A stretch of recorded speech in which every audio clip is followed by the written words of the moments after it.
Everyone, it's Jeremy. Welcome back to Pokemon Gold. This is turn 54. Let's go ahead and jump into things. So, same business as usual. We're just gonna run it down stuff.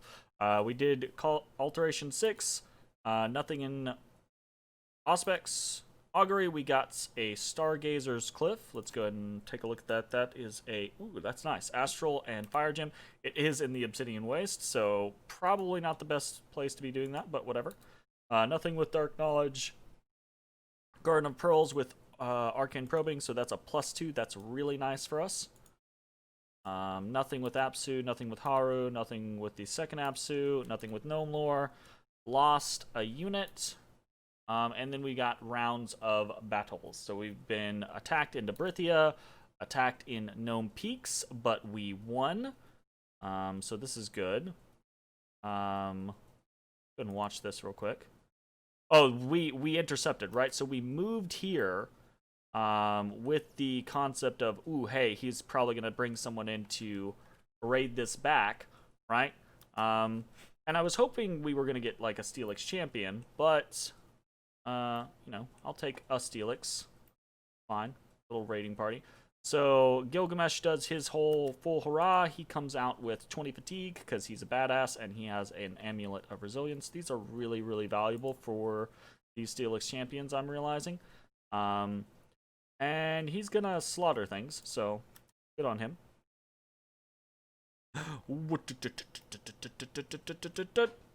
Smack, smack, smack, smack, smack, dead. Like, super duper easy. Easy kill. Easy game, easy life. Okay, so nice. We counter, or we didn't counter. We raided in World Pillar. We got attacked in Violet City. And this is the scary group, right? 4 Steelix champions, 3 schoolgirls, his little goon squad of guitarists. So we are basically just turning Violet City right back over to him. We raided in Neefel. We got... And I don't know what happened here, but we got Urborn killed. I don't know if it was... Because I thought we had Urborn going to... I thought we had Urborn going to Windsong Forest. But it's possible that I misdid the turns, because sometimes, you know, I will turn in a turn, and then afterwards I will come back and I'll record. I try not to do that too much, because you know, sometimes we get things altered. But I don't know what happened with Urborn getting attacked in Greenwall. So he died. We did take out 2 trainer boys, but Urborn has been lost to us, which is sad. We won in the Woods of Weeping. We won in the Woodland. Oh, no, we lost in the Woodlands. Yeah, so this is another thing. So, let's take a look at this. Ecruteak has been set to AI. So, I think I mentioned last turn that I knew there was something up. I wasn't sure if they were being set to AI or not. They've been set to AI. I think they're on Impossible AI. So we bumped here with them. That's really unfortunate. We lost a bunch of stuff, but it's a bunch of stuff that I don't really care about. Honestly, this just means that we don't have to pay for this stuff now. That's perfectly fine with me. What is less fine with me is now we potentially have to deal with Ecruteak City, which is this massive potential pain in the ass of an AI that we're not going to get a whole lot out of. Like, his lands are all dead. And if we check his score graphs, income-wise, he's not exactly loaded with gems. I mean, I'm sure if we spent time site-searching his land, it would be great, but we're not going to get a whole lot fresh off the bat. So I am hoping, right, I have a tiny border with him, just 3. I'm hoping this bump doesn't enrage the AI and he doesn't just start fucking attacking me left and right. That's gonna be really annoying if that's the case. Especially since I'm really hoping that I can finish this fort in the Great Dunes. So we'll see how that goes. So that was the Woodlands. We attacked in Hall Woods, but we were beaten. Unfortunately, it happens. We attacked in Ograthon, and we killed a... No, we were attacked in Ograthon, and we were beaten. Lost, again, more units that we don't care about.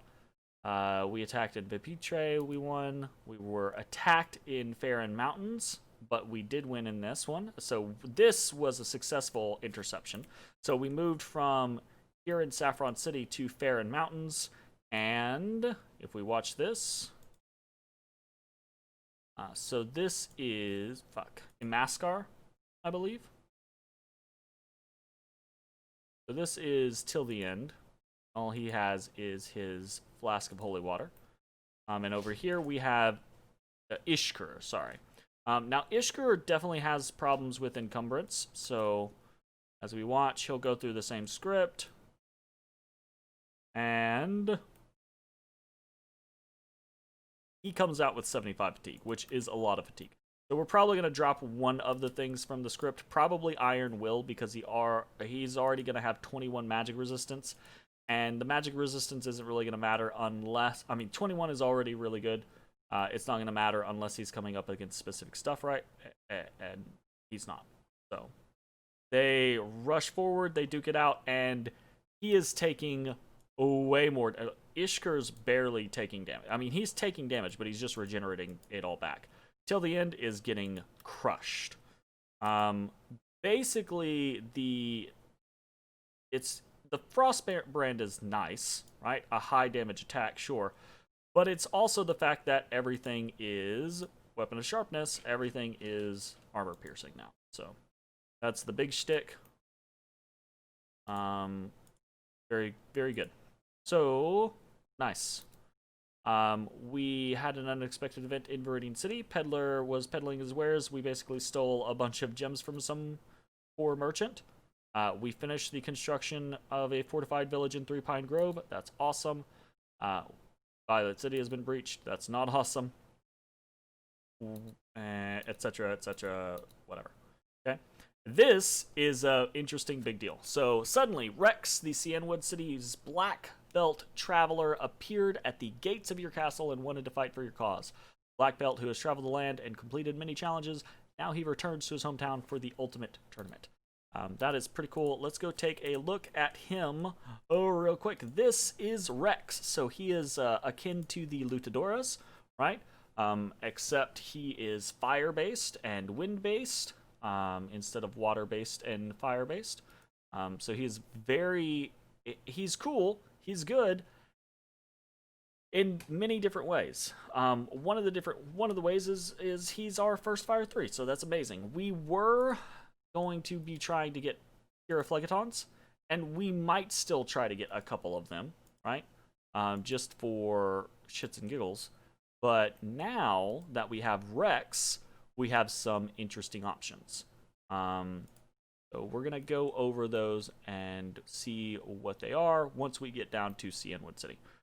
First, we will do our normal go through the fronts and like so. So up in Olivine City, it's business as usual except for one thing. So we're raiding in a number of different locations. That's all fine and dandy.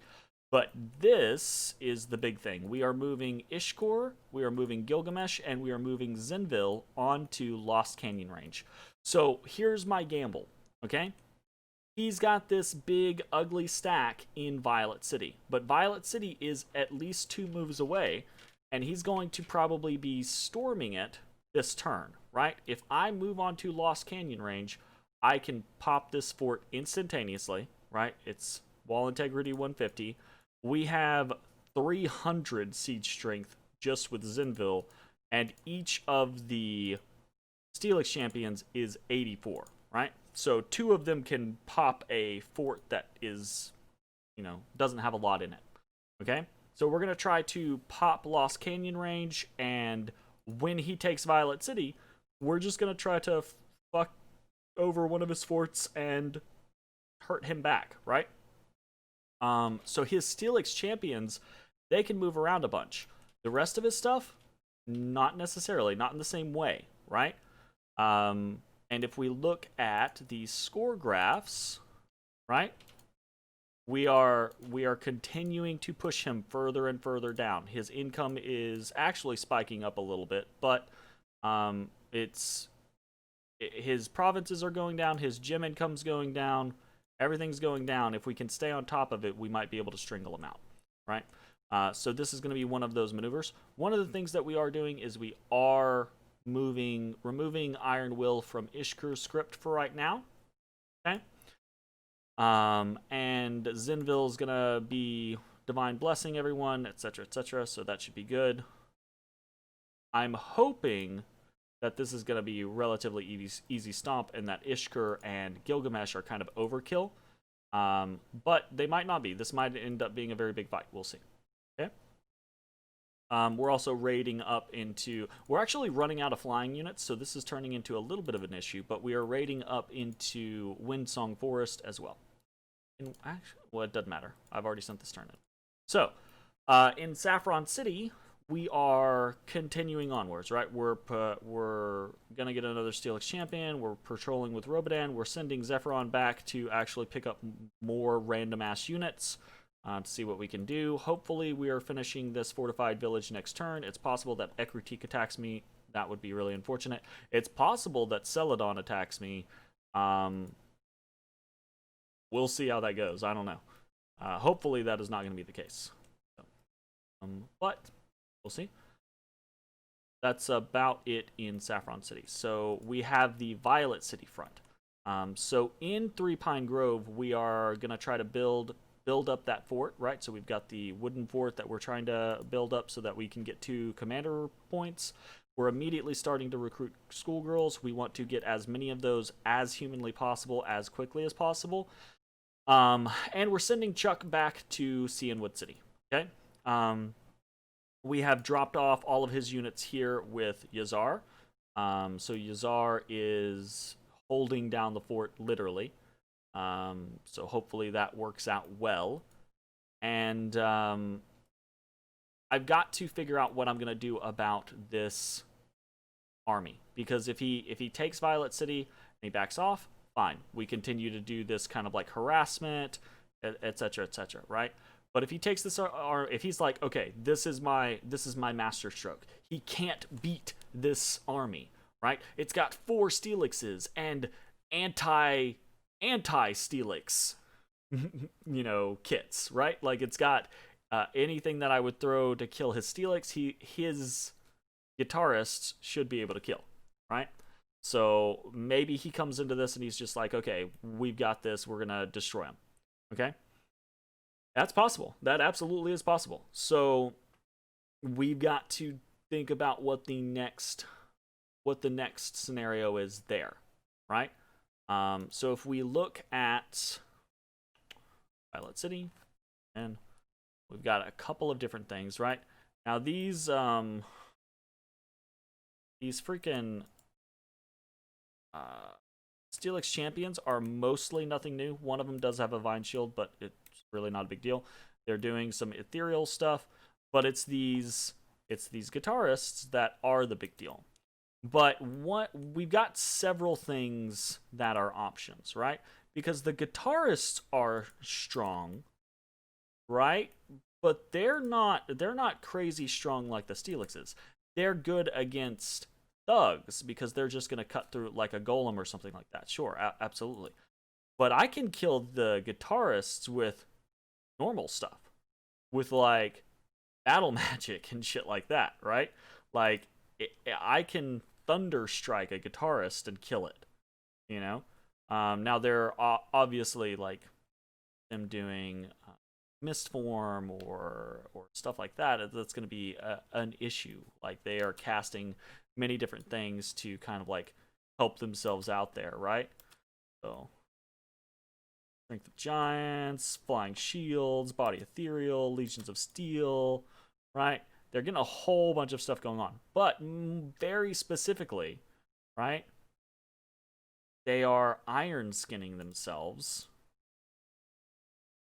And they are susceptible to shock.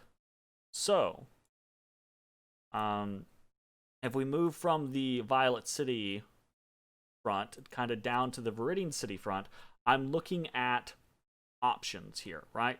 And unfortunately, if we honestly like look at things, I've got 1, 2, 3, 4, 5, 6, 7 aircasters, but they're all air 1, right? So looking at this, one, I don't have much evocation to begin with, but even if I did, right, the most I can really do is like a lightning bolt if I give them air gems. And that's some rough shit. That is some very rough shit.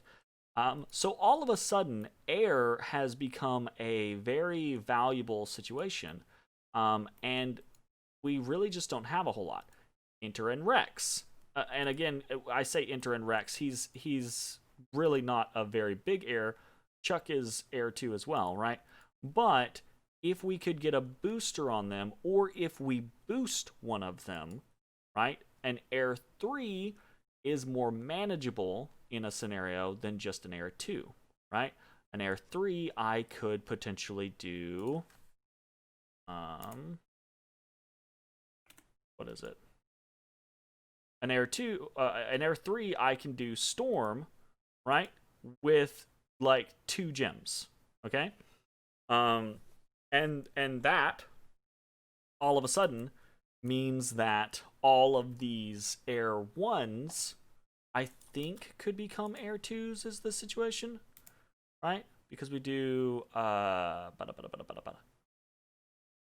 not even have it? Oh, well, I'm on the wrong fucking thing. Right.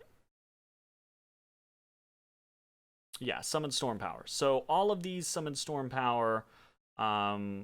Someone like Rex summons a storm, and then all of a sudden, we've got 7 Thunder Strikers. A couple more if we like really pull them together, because we've got 1, 2, 3, 4 over here, 5 over here, right? We've got a couple in this area, so we could put together a little 10 party of Thunder Strikers, and that would potentially do good. The only issue is it's a random crapshoot of whether or not the Thunder Strikes actually go to the targets that they need to go to, right? If they just go on Steelixes, then the Steelixes can tank them for literally days, and it never matter. But I mean, that's part of what it is, right? That's part of having to deal with the situation. I will say, Storm in general is going to be an interesting way to deal with the Katarists, because they're relying on flying, but they're relying on flying after a very, very long cycle of buffs, right? So that means one or the other, right? That means if they go through the whole cycle of buffs and I put up Storm, they're not going to be flying. They're just going to walk their happy asses across the battlefield, and that means trouble for them, right? Or he's going to have to not go through that big cycle of buffs, and he's just going to have to fly at the beginning of a battle. But that means that he doesn't have all of those buffs, which means they're going to be significantly easier to kill. And if I position correctly, flying at the beginning of the battle is suicide, because they're just going to drop into waves of Machamps, right? So we've got ways to deal with this. I do not think this is an unbeatable army, but it does mean that we're going to start looking at casualties, big casualties, probably. One of the ways that I would really like to potentially take advantage of this situation is that like foul vapors is a scenario that I think could be very useful. I just don't have the paths for it right now. And getting those paths is going to be very, very tricky. So I don't know. I want to look into it, but I don't know that it's a very good option. I'm looking into like what my diversity options are. But even all of that goes, right, I think at the end of it, if I just move this fucking army out, right? Not all of it, right? Because some of this shit just doesn't play well together. But if I move this army out, it's got a lot more oomph and can take on something compared to where I was a while ago. And I'm legitimately considering bringing Yazar and bringing. Here's part of the problem: is I need a bunch of freaking leaders, right? I need a bunch of leaders because of his willingness to just spam remote assassinations, and a scissor is going to kill most things that I have, right? Most of my basic leaders, a scissor is going to kill. So anytime I move an army, I need to move an army that's double or triple the size leader wise as what I actually need. Because he might just turn around and go like, "Oh, I see you're moving an army. Here, let me cast remote assassinations at you 10 times in a turn." So that's going to get kind of sticky. But in the next couple turns, I'm imagining we're going to put together a solution and start moving towards this, or we're going to have to respond to it because he might just come rushing at me. I hope that that's not the case. I hope we get a little bit of time because part of the solution that I'd like is schoolgirls, is putting together several schoolgirls and going from there. But we'll see how it goes. Okay, so that's kind of the Viridian City front. Honestly, that's Kunal, through Pine Grove. That's what's going on in there. We're not really doing anything in Viridian City. Again, it's kind of getting pushed, not to the side, but it's in a waiting position while I spend all of my money in Saffron City and Cyanwood City. But we've been producing another reason why part of our money is disappearing is because we keep doing forts, right? We're suddenly building forts again. We're building a fort in Great Dunes. We built a fort in Three Pine Grove. We're building an upgraded fort, etc., right? So that's where a lot of my money's been going. In the next couple turns, I'm hoping that I don't plan on upgrading this fort immediately, right? And I don't plan on building any other new forts anytime soon. So hopefully we can just start spending our money a little bit more and go from there. Okay. So moving from Viridian City down into, that was kind of like a Violet City, Viridian City combo, but moving from that over into Cyanwood, we've got a couple of different things going on. So he's raiding me again, right? We're going to counter in all of the different locations that we can. Chuck's actually coming down in Ograthon, but we're also moving out in Ograthon with an Eevee summoner.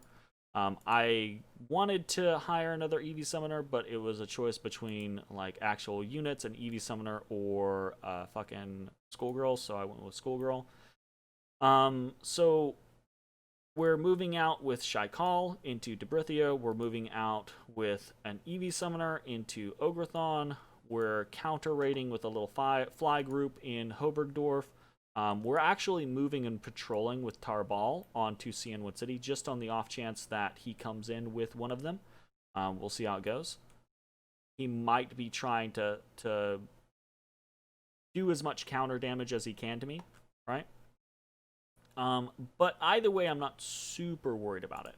Up here in Impassable Mountains, we're continuing the Mareep spam, continuing to have the Ampharos factory online. This is actually, depending on what happens with Ekritik, this might be my ace in the hole, right? I might produce a couple of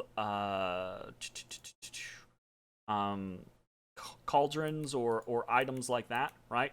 And just be like, okay, well, I'm going to take 150 or so of these Ampharoses and start walking through Ekritik lands in the hopes that basically every time we get into a fight, 150 Ampharoses go thunder, and that solves the majority of the fight. That's the hope anyways. I don't know that that's actually a solution, but we'll see. That's actually a solution I'm considering against Olivine City as well with his little goon squad, because the thunder doesn't do shit against the Steelixes, sure, but the thunder sure as shit will kill the fuck out of most of the rest of his crap. Right? So we'll see how it goes.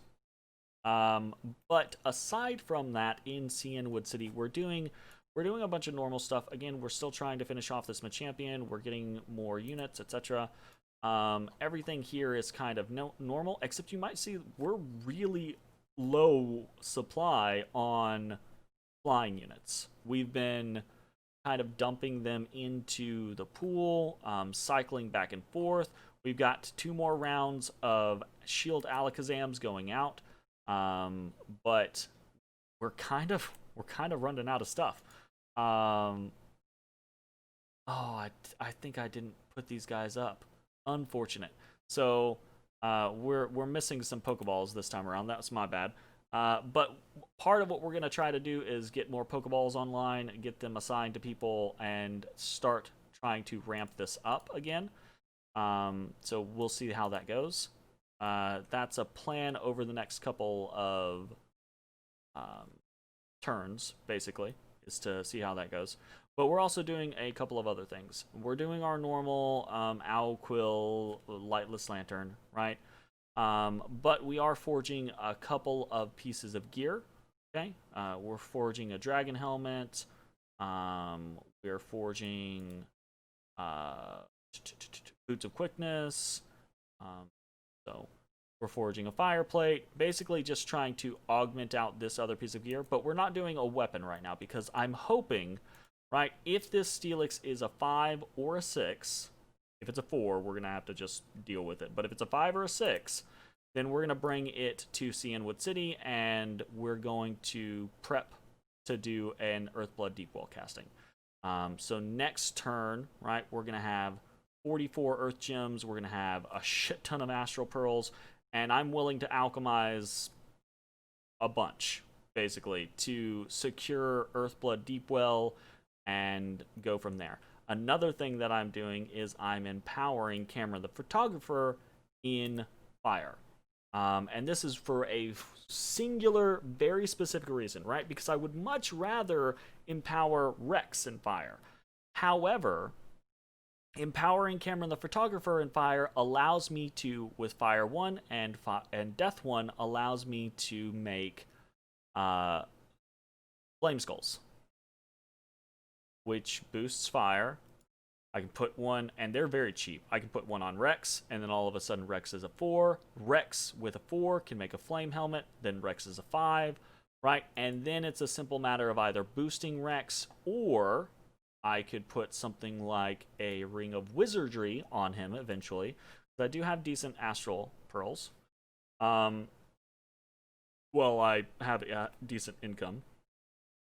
And then I suddenly have a Fire 6, which is basically enough to do most of anything I would want in the game, including, what the fuck's the Fire one? I don't remember what it's called. Not here. I thought it was there. Nope. Did I lose my mind?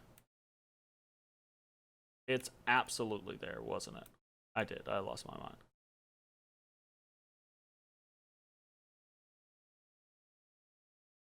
The Fire one. Have I gone crazy?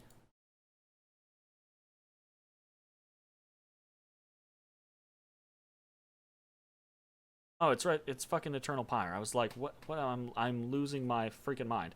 Yeah. So we could do like Eternal Pyre, right? We've already got 12 Fire Gems per month, right? And it's one of those scenarios of once you get one, we already have Stellar Focus, right? But that's only 5. Once you get 120, like if you get Well of Misery, you get Earthblood Deepwell, you get Galegate, you get fucking Eternal Pyre, once you get one of those up, it tends to be, especially if you have really good across the board resources, it tends to be really easy to just alchemize into another one, right? I think getting Stellar Focus and Earthblood Deepwell up is gonna, I'm already a bit of a target. I think that's gonna make me a much bigger target. But being able to turn on Eternal Pyre as well would be pretty crazy. I don't know that that's a realistic option for us in the future, but I don't think anyone else has a whole lot of fire outside of maybe a couple of rainbow potential options, like Atlantis. Like I know Atlantis has a rainbow pretender, and he might be able to push his way up in fire and go from there. I just don't know that it's going to be of great use to him. I don't know that it's going to be of great use to me, honestly. Like, I'm starting to be very frustrated with the shallowness of Cyanwood City's paths. It's kind of a pain in the ass, honestly. Like, even this late into the game, with all of the research that I have and everything like that, this late in the game, it's 54. But my mages just suck.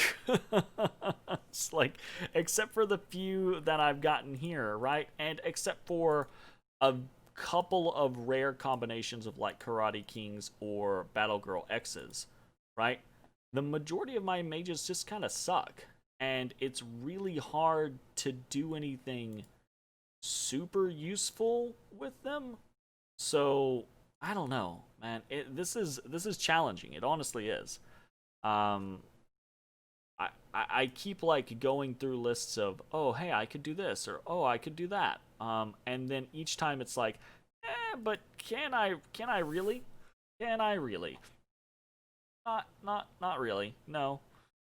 Um, so one of the things we might do in the near future is we might halt our move up alterations just to pop up to Evocation 5, to make sure we have Storm as an option should we want to go that route. It's definitely something that I think is potentially important for dealing with Olivine City, and potentially for dealing with other people as well. So we'll see how it goes. All right, I think that's mostly it. I think I don't think there's anything else crazy going on. So I think that's mostly it. I've been Jack and Jaw for a long time, so I will see you all next time. Hopefully this next turn is, again, I'm not looking for, I'm hoping Lost Canyon Range is very in our favor, but I'm not looking for massive wins right now. I'm just looking for this incremental, slow demise of Olivine City. I'm looking to strangle them out slowly but surely to where they can't really do anything. And once they are gone, once they are gone, this becomes a problem, right? Because once they are gone, it's fucking Pewter City, and that's scary. Pewter City has so many provinces and so much income, both gem and regular. And in the last, because I've been stuck dealing with Olivine City, and I don't think Atlantis is doing anything. I think Vermilion City has been fighting Pewter, right? But they've been losing.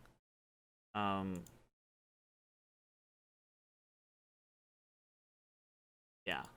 So they've been slowly losing, right? It just I don't know what to do, right? I don't know who's that fucking upturn. Who's the Is that Ekrutik? Oh, that's Ekrutik. Yeah. Okay, never mind. They've slowly upturned as the AI is turned back on. Oh, some people were saying that the army size... Oh, yeah. So the army size for Ekrutik just went... It just skyrocketed. The AI is apparently, like, summoning the shit out of something. Or there's some talk about the AI having increased free spawn. But I don't know if that's actually true or not. I don't know that anyone knows that that's true or not. But we'll see how it goes. All right, that's the turn. I'll see you next time.